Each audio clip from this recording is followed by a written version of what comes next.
নমস্কাৰ সকলোকে জনাবলৈ পাই সুখী হৈছোঁ যে গাঁও পঞ্চায়তৰ নতুন ভেকেন্সি মুকলি হৈছে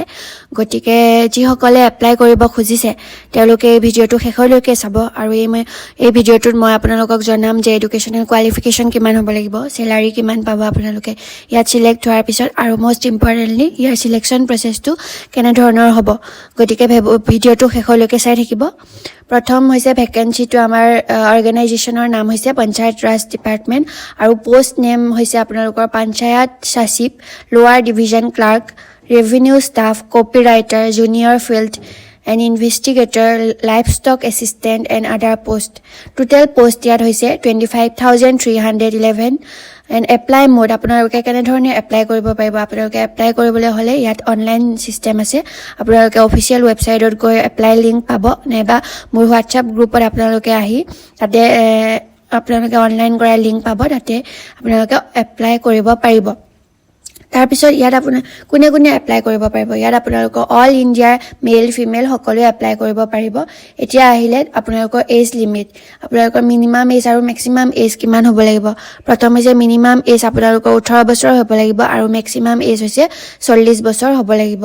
তাৰ পিছত এপ্লিকেশন ফিজ আপোনালোকে যদি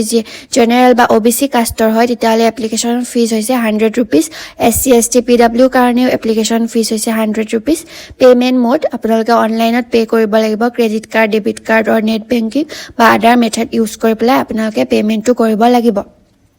তাৰ পিছৰ প্ৰসেসটো হৈছে সিলেকশন প্ৰসেসৰ ভিতৰত আপোনালোকে প্ৰথমে ৰিটেন এক্সাম দিব লাগিব ৰিটেন এক্সামত আপোনাৰ পাস হলে তাৰ পিছত আপোনাৰ পাস হোৱাৰ পিছত মেৰিট লিষ্টত নাম আহাৰ পিছত আপোনালোকৰ ডকুমেন্ট ভেৰিফিকেশন হ'ব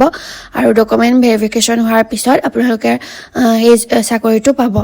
এডুকেশ্যনেল কোৱালিফিকেশ্যন আপোনালোকৰ কিমান হ'ব লাগিব candidate should have passed 12 from the recognised board or university or institute অৰ্থাৎ আপোনালোকে 12 পাস হলে হৈ যাব এডুকেশ্যনেল কোৱালিফিকেশ্যন অকল 12 পাস হলে আপোনালোকে এই এক্সামটো দিব পাৰিব আৰু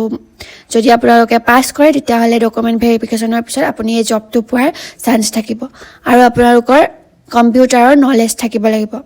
ইম্পৰ্টেন্ট ডকুমেন্টছ আপোনালোকৰ কি লাগিব যেতিয়া আপোনালোকে এপ্লাই কৰিব প্ৰথম হৈছে পাছপোৰ্ট সাইজ ফটোগ্ৰাফ লাগিব তাৰ পিছত সিগনেচাৰ লাগিব নেক্সট আধাৰ কাৰ্ড লাগিব এডুকেশ্যন সাৰ্টিফিকেট লাগিব কাষ্ট সাৰ্টিফিকেট যদি আপোনালোকে এসসি এসটি ওবিসি হয় এজ প্ৰুফ লাগিব এজ প্ৰুফৰ কাৰণে আপোনালোকৰ ক্লাছ 10 ৰ এডমিট কাৰ্ড নাইবা বাৰ্থ সাৰ্টিফিকেটখন লাগিব আৰু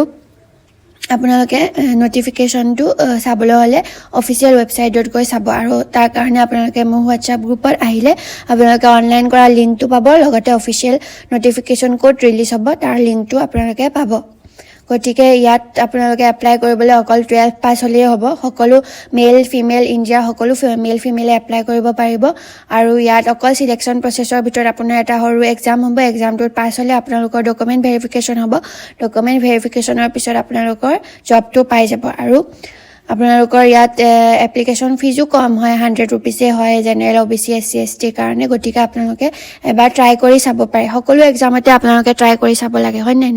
এক্সামত যদি বহে তেতিয়াহে আপোনালোকৰ জব এটা পোৱাৰ চান্স থাকিব আপোনালোকে যদি ঘৰতে বহি ভাবি থাকে জব পাম নে নাপাম একো এক্সাম নিদিয়াকৈ তেনেকৈতো আপোনালোকে ঘৰতে বহি জব কোনে আনি নিদিব গতিকে এক্সামটো দিয়ক ট্ৰাই কৰক 100 रुपीस এটা খৰচ কৰি এপ্লিকেশন ফৰ্মটো ফিল আপ কৰক আৰু অলপ ভালকে পঢ়ি পেলাই এক্সামটো দিয়ক এতিয়া মই এখিনিকে কৈ মোৰ আজিৰ ভিডিঅটো সমাপ্ত কৰিছো আৰু অনাগত দিনবোৰত এনে ধৰণৰ বিভিন্ন চাকৰিৰ খবৰবোৰ পাই থাকিবলৈ মোৰ চেনেলটো সাবস্ক্ৰাইব কৰি দিব আৰু আপোনালোকৰ যদি কিবা ডাউট থাকে তেতিয়াহলে মোৰ কমেন্ট বক্সত আপোনালোকে জনাব পাৰে ধন্যবাদ